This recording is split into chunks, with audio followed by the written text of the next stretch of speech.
ఈరోజైతే సంజన గారి మీటప్ ఉందన్నమాట. సరదాగా ఇంకా సరే అని సంజన గారి మీటప్‌కయితే వచ్చామాట. నా వాయిస్ అయితే బాలేదు. ఎందుకంటే నాకు కొంచెం ఫీవర్‌గా ఉంది. నేనిక్కడ సాంగ్ పెట్టేస్తాను. ఎక్స్‌ప్లెయిన్ చేసే అంటే వాయిస్ అస్సలు బాలేదు. మీరు నా వాయిస్ వినలేరు.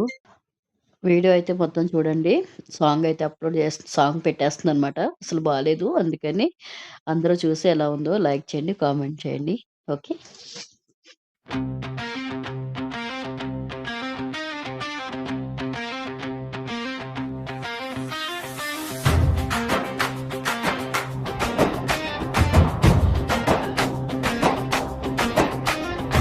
ఆడపిల్లగా పుట్టినా అడుగు వేస్తే అగ్ని రేణుగులు ఎగిరాలి. బిగ్ బాస్లో అడుగు పెట్టగానే సంజన పేరు వినగానే గాలి కూడా గాలి. సంభాషణలో సంగ్రామం, సర్జరీ లాంటి స్టంట్ కమాండ్. ఎదిరొచ్చిన ధైర్యం వస్తుంది. సంజన అంటే పవర్ బ్రాండ్. చూపు ఒక్కసారి పోగానే గదంతా వెలుగు మారాలి. మాట మొదలైతే అందరూ సైలెంట్ గా ఆగి చూడాలి. సంజన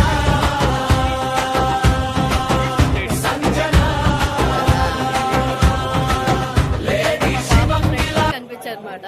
నేను ఒక పబ్ లో మేనేజర్. అప్పుడు నేను బాగా పబ్కి వెళ్ళేది అనమాట. అప్పుడు మాట ఇక్కడైతే సంజన గారు మీట్ జరుగుతుంది. ఆల్రెడీ ఫోటో అయిపోయింది, అన్ని అయిపోయినాయి.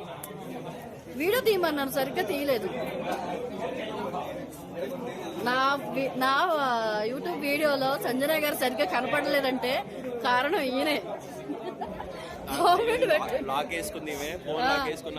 లాక్ వేయలేదు, నేను కెమెరా ఆన్ చేసి వీడియోలు పెట్టి మరి ఇచ్చా. ఈయన సరిగ్గా తీయలేదు. చాలా కోపం వచ్చింది పాపం. అయినా మా ఫ్రెండే కదా ప్రసాద్ గారు. ఏమండి హాయ్ చెప్పండి. ప్రసాద్ గారు మంచి మంచి పర్సన్ అనమాట. కొన్ని 10 ఇయర్స్ 12 ఇయర్స్ అంటావు, నాకే గుర్తుంది. చాలా మంచి ఆయన.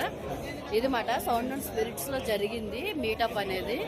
ఎంకే ఇది సౌండ్ అండ్ స్పిరిట్స్ ఇందులో జరిగింది మాట మీట్. ఏమి ఇయ్యలేదు ఆల్కహాల్. మళ్ళీ ఏమన్నా వెనకాల ఉన్న బాటిల్స్ ఇచ్చారనుకుంటారేమో, ఏమి ఇయ్యలేదులే.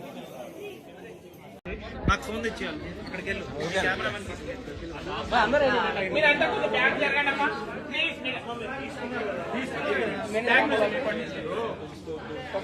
మీటప్ అయితే అయిపోయింది మాట. వెళ్ళిపోతున్నాము ఇప్పుడు. మా ఫ్రెండ్ పబ్బుకి వెళ్ళాలన్నమాట. ఇక్కడ రెడీగా ఉన్నాడు. ఒకసారి మా పబ్బు చూసి పో అని చూసి పోతా. పద మీ పబ్బు చూద్దాం ఇప్పుడు. వెళ్ళిపోయారు, అందరికీ సెల్ఫీస్ ఇచ్చి వెళ్ళిపోయారు అంతే, ఏం లేదు. ఏ బాగుందబ్బా, కాపీరైట్స్ పడిపోతాయేమో మూవీలో. అదే ఇది పర్లేదు కదా, చూద్దాం కానీ ఏం చేస్తా. బాగుంది. మా ఫ్రెండ్ వాళ్ళ మా మేనేజర్ మాట ఇందులో. తను ఇది కూడా హైలైట్. వస్తా త్వరలో ఈ పబ్బులన్నిటికీ రావాలని నేను కూడా అనుకుంటున్నాను.